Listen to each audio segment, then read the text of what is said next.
Welcome to police Nigha TV news.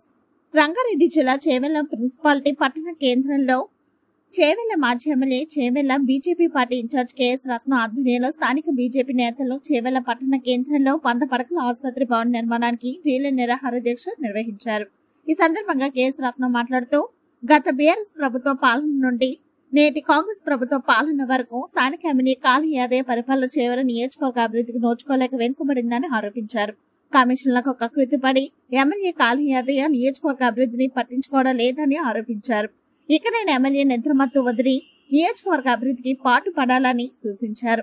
వెంటనే 100 పడకల ఆసుపత్రి భవన నిర్మాణాన్ని చేపట్టాలని కోరారు. లేని అనగా బీజేపీ పార్టీ నేతృత్వంలో చేవెళ్ల నియోజకవర్గ అభివృద్ధి కొరకు ఆమరణ నిరాహార దీక్ష చేపడతామని హెచ్చరించారు. స్థానిక నాయకులు అన్ని పార్టీల వారు కూడా ఎమ్మెల్యేలకు తర్వాత ప్రభుత్వానికి విన్నవించడం జరిగింది. కానీ నిమ్మకు నీరెత్తినట్టు వాళ్ళు ఎక్కడ కూడా పట్టించుకోవడం లేదు. ఇది దౌర్భాగ్యం ఏంటంటే స్థానిక శాసనసభ్యుడు కాళీ యాదయ్య దీన్ని కాలయాపన చేస్తూ ఇక్కడ ఏ ప్రాజెక్ట్ వచ్చినా దాన్ని అడ్డుకుంటూ ఆ కార్యక్రమాన్ని చేయలేకపోతా ఉన్నారు. గతంలో బస్ డిపో శాంక్షన్ అయితే దాన్ని కూడా ఇంతవరకు నేను శాసనసభ్యులు ఉన్నప్పుడు శాంక్షన్ అయిన బస్ డిపోని ఇప్పటివరకు నిర్మాణం చేయలేదు. ఈ ప్రభుత్వం వచ్చిన తర్వాత ఇంకా దౌర్భాగ్యం ఏంటంటే ఏ ఊరికి పోదామన్నా రోడ్లు చక్కగా లేవు, రోడ్లు గుంతలు, తర్వాత నీళ్ళ సౌకర్యం లేదు, వాటర్ సప్లై సరిగా లేదు. అదే రకంగా అనేక ఇబ్బందులు పడతా ఉన్నారు చేవెళ్ల ప్రజలు. మేము అడుగుతా ఉన్నాం, హైదరాబాద్కి ఇంత దగ్గరున్న చేవెళ్ల ప్రజలు ఏం పాపం చేస్తున్నారు?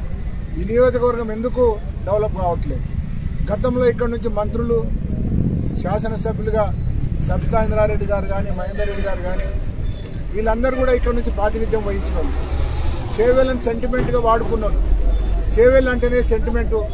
చేవెళ్ళ నుంచి మనం ఏ కార్యక్రమం చేసినా మనం అధికారంలోకి వస్తామనే ఒక దుర్మార్గమైన ఆలోచనతోని ఇక్కడ నుంచి కార్యక్రమాలు చేపట్టిన అన్ని రాజకీయ పార్టీలు ఈ చేవెళ్ళను పూర్తిగా విస్మరించినారు.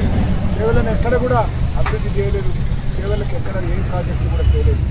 ఇవాళ మనం చూస్తూ ఉన్నాం చేవెళ్ళలో ఏ కొత్త ప్రాజెక్టు నిర్మాణం జరగలేదు.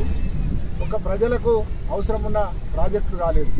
మరి నిన్న మొన్న మనం 2 సంవత్సరాల క్రితం మరి రేవంత్ రెడ్డి గారు ముఖ్యమంత్రి అయి ఆయన నియోజకవర్గానికి 100 కోట్లు తీసుకుపోయి అక్కడ అభివృద్ధి చేస్తూ ఉన్నారు.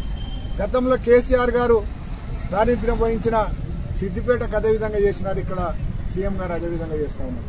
అంటే తెలంగాణలో ప్రజలు మరి రెడ్డిళ్ళ వాళ్ళు చదువుకోలేదా, వాళ్ళకి జ్ఞానం లేదా?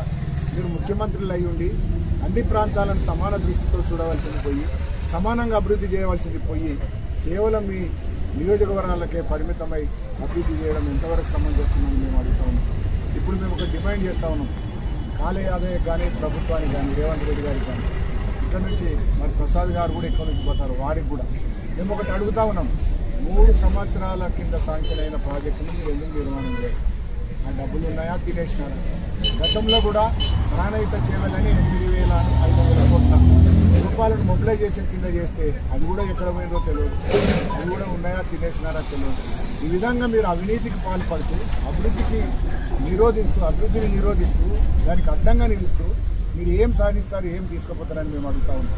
చేవెళ్ల ప్రజల ఉసురు పుట్టి చేవెళ్ల ప్రజల కన్నీటిలో మీరు కొట్టుకపోక తప్పదని చెప్పి ఈ సందర్భంగా మేము తెలియజేస్తా ఉన్నాం.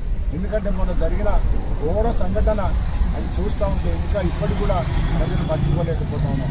అందుకే మేము డిమాండ్ చేస్తా ఉన్నాం. దీన్ని తక్షణమే మీరు ఒక 15-20 రోజుల లోపల మీరు నిర్మాణాన్ని మొదలు పెట్టకపోతే ఖచ్చితంగా రంగారెడ్డి జిల్లా వ్యాప్తంగా మేము ధర్నాలు చేస్తాం, రాస్తారోకోలు చేస్తాం, ప్రభుత్వాన్ని మరి స్తంభింపజేస్తాం.